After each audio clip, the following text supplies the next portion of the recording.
ज्ञान कर्म संन्यास योगो नाम चतुर्थ अध्याय। इसके पश्चात श्री भगवान बोले, हे अर्जुन, मैंने इस अविनाशी योग को सूर्य से कहा था।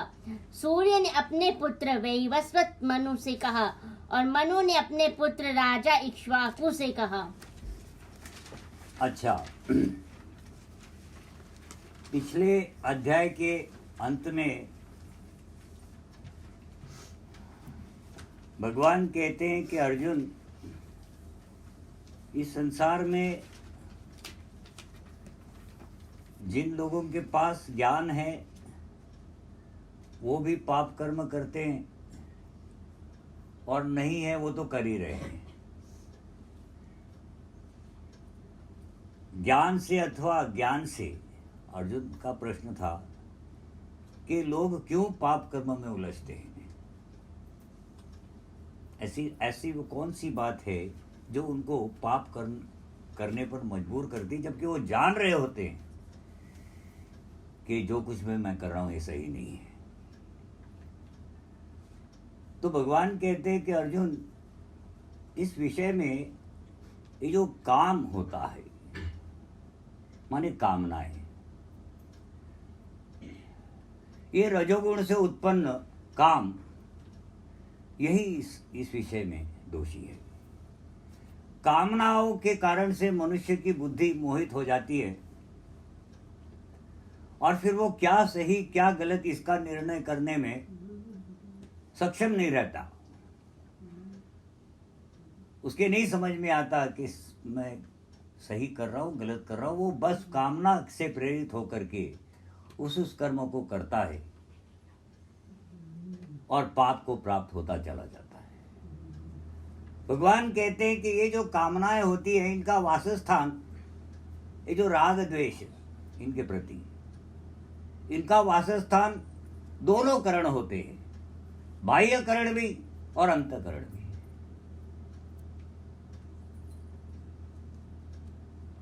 इसलिए अगर इस संसार में सही मार्गों पर चलना चाहता है तो तू इस काम को नियंत्रण कर ले।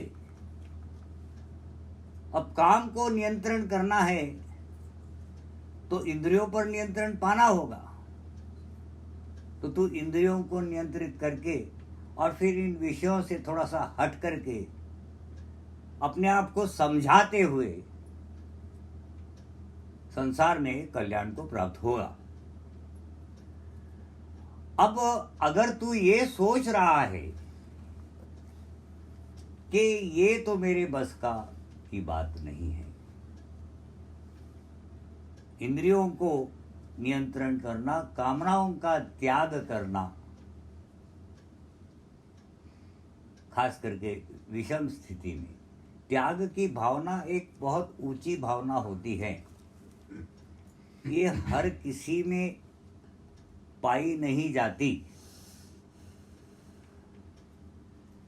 जिसमें जन्मजात है, चलो उसकी तो क्या बात है, परंतु जिसकी नहीं है वो फिर इस ज्ञान को प्राप्त करे, कम से कम इस बात को ध्यान में रखे कि हमारा ये जो जन्म है ये समाप्त होने वाला है।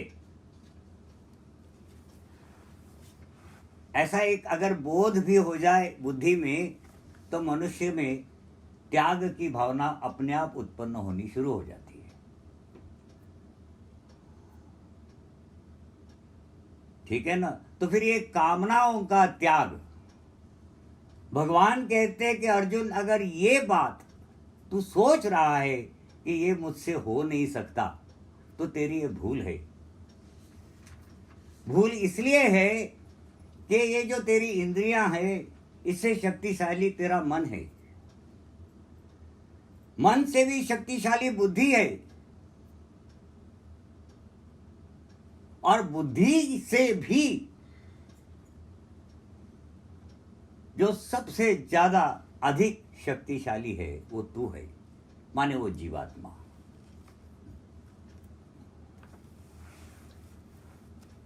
अब तू अपनी शक्तियों को भुला चुका है।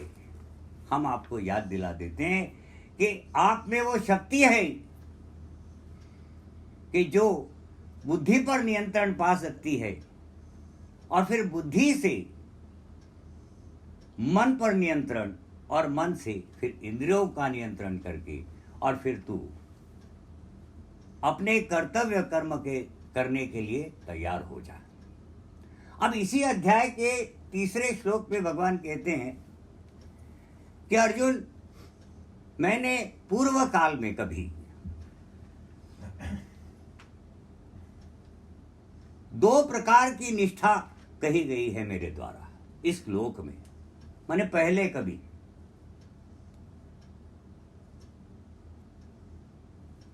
तो ये जो कर्म संन्यास की निष्ठा है, माने कर्म के त्याग की निष्ठा, माने सर्वोच्च स्थिति साधना की, वो तो ज्ञान योग से है। अब ज्ञान योग और ज्ञान, इसमें हमने अंतर बताया है। ज्ञान ये सामान्य ज्ञान, ज्ञान योग ऐसा ज्ञान हम प्राप्त करते हैं कि जिसके लिए हमारे पास कोई साधन ही नहीं है उस ज्ञान को प्राप्त करने, वो ज्ञान योग, उसके पीछे बढ़ना। तो कर्म संन्यास की निष्ठा ज्ञान योग से है और निष्काम कर्म योग की निष्ठा कर्म से, कर्म योग से है। कर्म, साधारण कर्म जो हम लोग करते हैं, कैसे करते हैं हम लोग? हर कर्म जब करते हैं तो उसका बदला चाहते हैं। तो कर्मयोग माने बदला न चाहना, किसी भी कर्म के क्रिया के प्रति हम बदला नहीं चाहते, वो कर्मयोग। इस प्रकार से पहले कभी हमने इस श्लोक में 2 प्रकार की निष्ठा कही गई। अब इस अध्याय में भगवान ये बता रहे हैं कि ये जो योग है, ये सबसे पहले मैंने सूर्य से कहा था, है ना? तो इसके आगे पढ़ो, पहला श्लोक, पहला श्लोक द्वारा। हाँ, दोबारा। इसके पश्चात श्री भगवान बोले, हे अर्जुन, मैंने इस अविनाशी योग को सूर्य से कहा था और सूर्य ने अपने पुत्र वैवस्वत मनु से कहा और मनु ने अपने पुत्र राजा इक्ष्वाकु से कहा। हाँ, इस प्रकार से भगवान कहते हैं कि मैंने सबसे पहले ये योग, वो जो पहले उन्होंने कहा था कि मैंने पूर्व काल में, तो कल्प के आदि में मैंने ये सबसे पहले सूर्य से कहा था। तो सूर्य एक समय में राजा हुआ किया करते थे। तो ये आपको है ना, वो पुराणों में ये सारी बातें मिल जाएगी जो आप लोग पढ़ रहे हैं अभी, कोई लोग। तो अरब और फारस के वो जो कोई क्षेत्र थे जहाँ आजकल शायद अरब है, वहाँ पर एक सूर्य नाम का राजा हुआ किया करता था और उसी का पुत्र इक्ष्वाकु, ठीक है ना, सॉरी, वैवस्वत मनु, और फिर उसके बाद इक्ष्वाकु, ठीक है ना। अब ये इक्ष्वाकु जो है ये आर्यंस थे, ये जो हिंदुस्तान आए। वहाँ क्या था कि वहाँ वो जो अरब और फारस ऐसे 2 अलग अलग राज्य हुआ किया करते थे।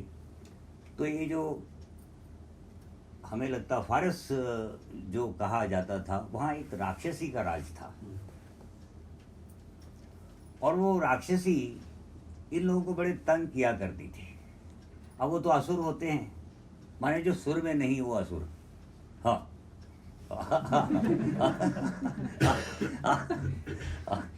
हाँ, है ना, सिंपल बात।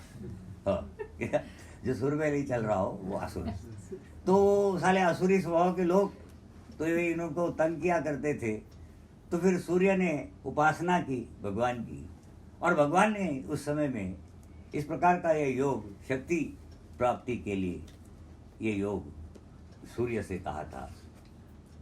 और उसी के फिर उसी अब अपना जिसने सुना, जिसने किया और जिसने उसका अनुभव किया, उसके परिणाम देखे, तो उसके अनुसार फिर उन्होंने अपने वो पुत्र को भी उसी योग में प्रेरित किया। और फिर मनु ने, वैवस्वत मनु ने फिर अपने पुत्र इक्ष्वाकु को भी वही योग सिखाया, परंतु इक्ष्वाकु कुछ कमजोर पड़ गया वहां पे, और फिर तंग आकर के वो हिंदुस्तान चला आया। और उन्हीं को हम लोग ये आर्यंस कहते हैं, जो आर्यंस आए थे। इतिहास में है लिखा हुआ ये सब थोड़ा बहुत कुछ, ठीक है ना। तो ये आर्यंस का कहे जाते हैं। अब इसके बाद आगे, हे परंतप अर्जुन, इस प्रकार परंपरा से प्राप्त इस योग को राज ऋषियों ने जाना। राज ऋषि जो राजा भी थे और ऋषि भी थे। हाँ, अब ऋषि माने समझो तुम्हारे डॉक्टरेट है ना, बड़े पढ़े लिखे विद्वान लोग, स्कॉलर्स, उससे भी समझो स्कॉलर्स बनाने वाले लोग, हाँ वो ऋषि हुआ किया करते हैं। हाँ, तो राज ऋषि और ब्रह्म ऋषि है ना। ब्रह्म ऋषि माने जो ब्राह्मण भी है और ऋषि भी है, और राज ऋषि माने जो राजे भी है और ऋषि भी है। तो ये योग फिर परंपरा से भगवान कहते हैं कि राज ऋषियों में चलता आया। आगे, किंतु उसके बाद वह योग बहुत काल से इस पृथ्वी लोक में लुप्त प्राय हो गया। हाँ, फिर धीरे धीरे धीरे धीरे करके क्या होता है ना, फिर उस योग के बलबूते पर फिर वो शक्तिशाली होते चले गए।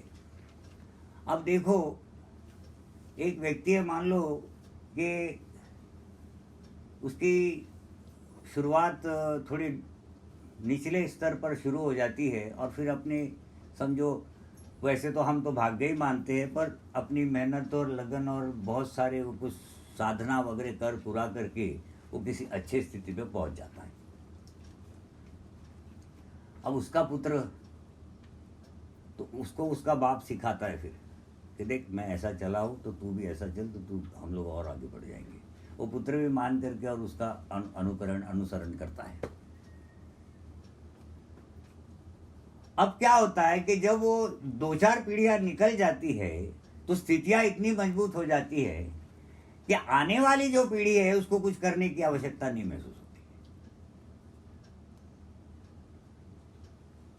वो तो फिर टाल मटोल करता है कि यार ये हमारे बाप दादे मूर्ख थे तो ये किया करते थे और हम नहीं करते अब, हाँ ये बेकार है।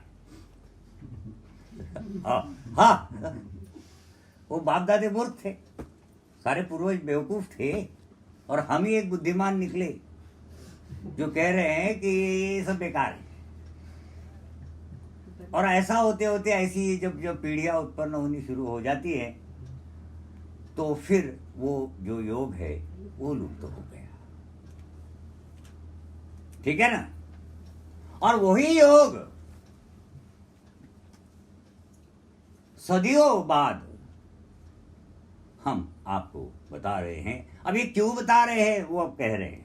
हाँ, तू मेरा भक्त और प्रिय सखा है। हम माने आप ही को कह रहे हैं, है ना, और किसी को नहीं कह रहे। पांडवों में और कौरवों में और बहुत सारे उस जमाने में लोग रहे होंगे, पर उनमें से उन्होंने सिर्फ अर्जुन को चुना तो कारण बताते हैं। हाँ, तू मेरा भक्त और प्रिय सखा है, इसलिए वही ये पुरातन योग आज मैंने तुझको कहा है, क्योंकि ये बड़ा ही उत्तम रहस्य है, अर्थात गुप्त रखने योग्य विषय है। हाँ, ये रहस्य है और इसको ये गुप्त रखने योग्य विषय है। इसका अर्थ ये हुआ कि आपको ये नहीं कि आप भरे बाजार में या कहीं स्टेज पर बैठ करके और ये सारी बातें बता रहे हो। हाँ, जब तक कोई इसका सुयोग्य व्यक्ति आपके सामने न हो, इस बात को न कहे, हाँ, तो कहते हैं कि ये जो है ये और उत्तम रहस्य है। अब उत्तम माने आपके जन्म का कल्याण करने वाला। हाँ, ठीक है, आगे। इस प्रकार भगवान के वचन सुनकर अर्जुन बोले, हे भगवान, आपका जन्म तो अवार्चीन अभी हाल का है और सूर्य का जन्म बहुत पुराना है, अर्थात कल्प के आदि में हो चुका था। तब मैं इस बात को कैसे समझूं कि आप ही ने कल्प के आदि में सूर्य से ये योग कहा था। आगे आगे भी पढ़ लो। इस पर श्री भगवान बोले, हे परंतप अर्जुन,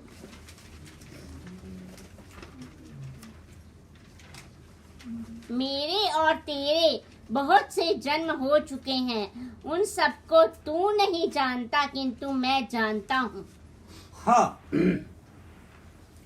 अब यहाँ सूर्य कहाँ कल्प के आदि में थे और उनसे आपने ये योग कहा, ऐसे आप कह रहे हैं। अर्जुन प्रश्न पूछ रहे हैं अब कि हम कैसे जाने कि आपने वो योग सूर्य से कहा था। आपका जन्म तो हाल का है, अभी हम उम्र है, तो आप कह रहे हैं कि हमने सूर्य से कभी कहा था। ठीक है ना? तो ठीक है, प्रश्न उत्पन्न हुआ, भगवान उसका उत्तर दे रहे हैं। भगवान कहते हैं कि अर्जुन, तेरे और मेरे बहुत सारे जन्म हो चुके हैं पहले, इसको तू नहीं जानता है परंतु मैं जानता हूं। अब वो बताएंगे कि तू क्यों नहीं जानता और मैं क्यों जानता हूं। हाँ।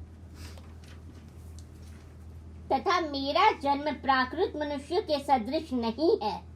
मैं अजन्मा और अविनाशी स्वरूप होते भी तथा समस्त प्राणियों का ईश्वर होते हुए भी अपनी प्रकृति को अधीन करके अपनी योग माया से प्रकट होता हूँ। हाँ, भगवान कहते हैं कि ये जो मेरा जन्म होता है और ये तेरा जन्म है। अब तू ऐसा ना, मेरे और तेरे बहुत सारे जन्म हो चुके हैं, इसको मैं जानता हूँ परंतु तू नहीं जानता। उसका वो कारण बताते हैं। वो कहते हैं कि मेरा ये जो जन्म है, ये जैसे प्रकृति में प्राणी उत्पन्न होते हैं प्राकृतिक क्रियाओं से, वैसा जन्म नहीं है। वो कहते हैं कि मैं तो मेरे प्रकृति को अधीन कर लेता हूं, माने अपने नियंत्रण में ले लेता हूं।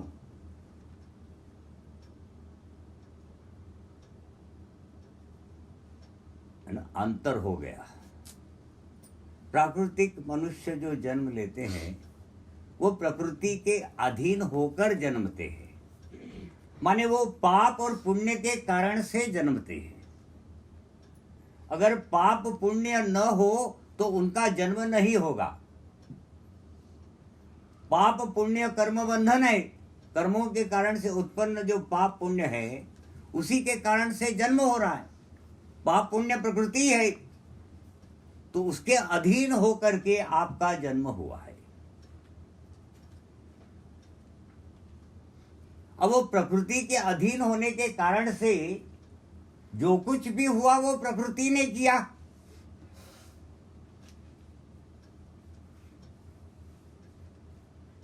तो आपको कुछ भी फिर याद नहीं है, क्योंकि आपने तो कुछ किया ही नहीं था। नई स्मृति आ जाएगी, नई बुद्धि आ जाएगी, सब कुछ नया आ जाएगा और वो प्राकृतिक भाव से ही प्रभावित होगी। तो तुमको कहाँ याद रहना है पिछला जन्म? वो तो प्राकृतिक भाव जो था उससे वो बुद्धि और वो स्मृति और वो अंतःकरण पूरा प्रभावित हो गया। इसलिए आप प्रकृति के अधीन होकर के जन्मे हो तो आपको कुछ भी याद नहीं रहता। आपकी स्मृति जो है, आपकी मेमोरी जो है वो डिलीट हो जाती है। जब जब भी आप शरीर त्यागते हो आप मजबूर होकर के दोबारा उस पाप और पुण्य के कारण से जन्म लेते हो। वास्तव में आप जन्म नहीं ले रहे हो, आपको जन्म मजबूर होकर के लेना पड़ रहा है। आपको प्रकृति मजबूर कर रही है और वो अपने अनुसार फिर वो तुम्हारी रचना कर देती है, ना कि तुम्हारे अनुसार। जबकि मेरी बात ऐसी नहीं है। मैंने तो इस प्रकृति को अधीन कर रखा है। मैं अपने पूर्ण ज्ञान से यहां आता हूं, ये प्रकृति मुझ पर हावी नहीं है। तू प्रकृति का गुलाम है, जबकि मैंने प्रकृति को गुलाम कर रखा है। ये अंतर है। इसीलिए वो जो हम लोगों के जन्म हो चुके हैं, इसे तू नहीं जानता है, मैं जानता हूं। बात समझ में आई? हाँ। हे भारत, जब जब धर्म की हानि और ठीक है पढ़ रही ना मैं। हे भारत, जब जब धर्म की हानि और अधर्म की वृद्धि होती है, तब तब ही मैं अपने रूप को रचता हूँ, अर्थात साकार रूप से लोगों के सम्मुख प्रकट होता हूँ। अब ये जो अपनी योग माया से प्रकट हो रहे हैं, अब ये योग माया से ही प्रकट हो रहे हैं, है ना? प्रकृति को अधीन कर लेना ये योग है। तो अपनी इस योग माया से वो जो प्रकट हो रहे हैं, उस वो कब कब प्रकट हो रहे हैं, ये बात अब वो बता रहे हैं। वो कहते हैं कि जब जब इस संसार में धर्म अधर्म में संतुलन बिगड़ जाता है,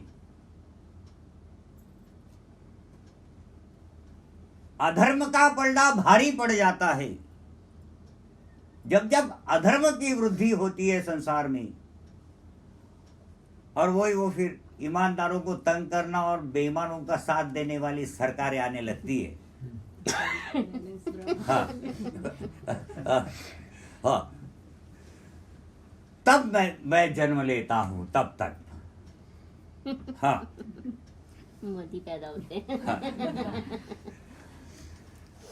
और इस संसार का उद्धार करने के लिए, उस धर्म की पुनर्स्थापना करने के लिए मुझे हर बार इस संसार में जन्म लेना पड़ता है। हाँ, आगे। क्योंकि साधु पुरुषों का उद्धार करने के लिए, पाप कर्म करने वालों का विनाश करने के लिए और धर्म की अच्छी तरह से स्थापना करने के लिए मैं युग युग में प्रकट हुआ करता हूँ। हाँ, परित्राणाय साधु नाम विनाशाय च दुष्कृताम धर्म संस्थापनार्थाय संभवामि युगे युगे। हर युग में मैं इसी वास्ते से आता हूँ कि इन साधु पुरुषों जिनको परेशान जो हो चुके हैं, उनका उद्धार करने के लिए और पाप कर्मियों का नाश करने के लिए हर युग में मुझे इस संसार में, इस लोक में आना ही पड़ता है। हाँ। इसलिए हे अर्जुन, अब आना ही पड़ता है वाली बात इसलिए कही जा रही है कि वो रजोगुण से उत्पन्न वो काम, उस कामना से प्रेरित होकर के मनुष्य आड़े टेढ़े कर्म करता चला जाता है, पाप संसार में बढ़ता चला जाता है। मनुष्य जब शास्त्र विधि को तोड़ करके अपनी मनमानी करता है, तो इस संसार में विनाश की एक स्थिति बन जाती है। हाँ, बात समझ में आई ना?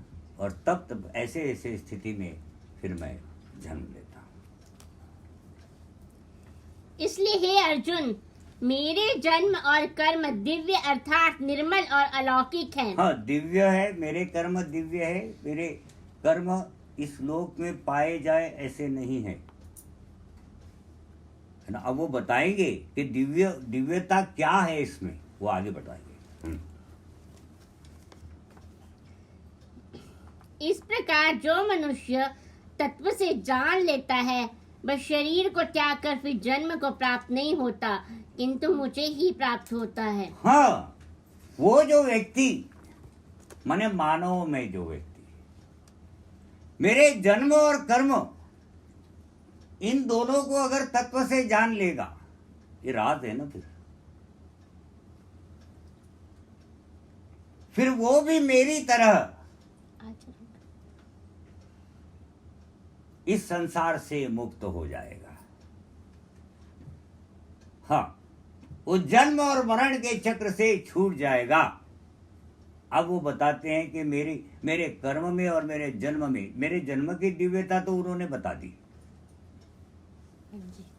हाँ, अब वो कर्म की दिव्यता बताएंगे। और हे अर्जुन, पहले भी जिनके राग, भय और क्रोध सर्वथा नष्ट हो गए थे। हाँ, माने जिन्होंने उस काम पर नियंत्रण पा लिया, रजोगुण पर नियंत्रण पा लिया हो। हाँ, और जो मुझ में अनन्य प्रेम पूर्वक स्थित रहते थे। हाँ, अब ऐसा है ना, जब आप संसार को भुला देते हो तो फिर रह जाता है वो भगवान अंतःकरण में, है ना। कंडीशन ये है कि संसार को जो भुला दिया उसके अंतःकरण में फिर भगवान अपने आप ही आ गया फिर। हाँ, क्योंकि ऐसा ना, सेल्फ रियलाइजेशन फाइनली भगवान तुम ही हो, तो ये याद रखना है ना। तुमने अपने आप को ही पहचानना है ना। तब तो उन्होंने ये कहा है कि जो व्यक्ति, माने मानो, साधारण मानो, इस बात को जान लेता है कि मेरे जन्म की दिव्यता क्या है, मेरे कर्म की दिव्यता का क्या है, वो भी फिर मेरी ही तरह इस संसार में जन्म नहीं लेता, वो मुक्त हो जाता है। ठीक है ना। तो आपको अपने आप को पहचानना है, कहीं बाहर नहीं ढूंढना है। लाटेन लेकर निकल पड़े, ब्रह्म कहा है तो बोले बिल्ले वाला। हाँ, तो जैसे एक बार है ना, वो हाथ में चश्मा लेकर के हम चश्मा ढूंढ रहे थे, घंटा निकल गया, पता ही नहीं चला चश्मा वगैरह। अच्छा, फिर वो उसी इसमें हमने वो तंद्री में वो चश्मा कहीं रख दिया था। थोड़ी देर के बाद बाहर जाके हमको फिर मिला वो। अरे हमने कहा ये यहाँ कहाँ आया, मैं तो यहाँ देखा था, यहाँ तो था ही नहीं है। हाँ, फिर किसी ने कर दिया। हाँ,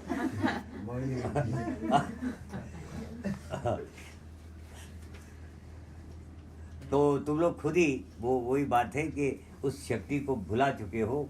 प्रकृति के उस वो बात है ना कि उसमें उसने तुमको मोहित कर दिया, तुम्हारा सारा कुछ ढक दिया, है ना।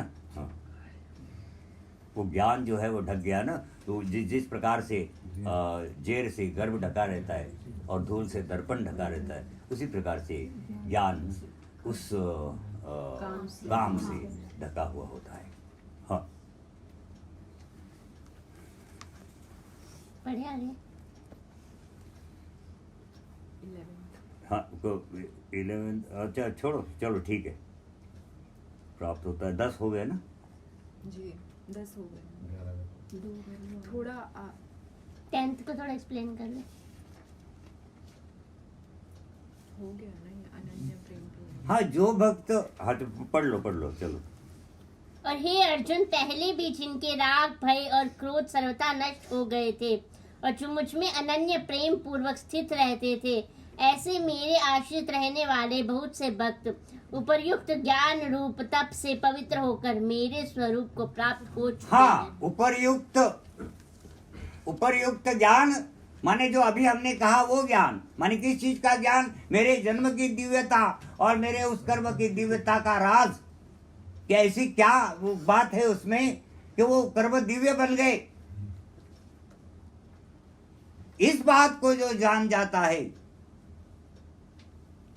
जो जान चुके थे वो पहले, वो लोग भी परम गति को प्राप्त हो चुके हैं। ठीक है ना। ये उपर्युक्त ज्ञान माने अब ये जो हम लोग आगे ज्ञान लेने वाले हैं वो है कि कर्म की दिव्यता क्या है, जन्म की दिव्यता क्या है।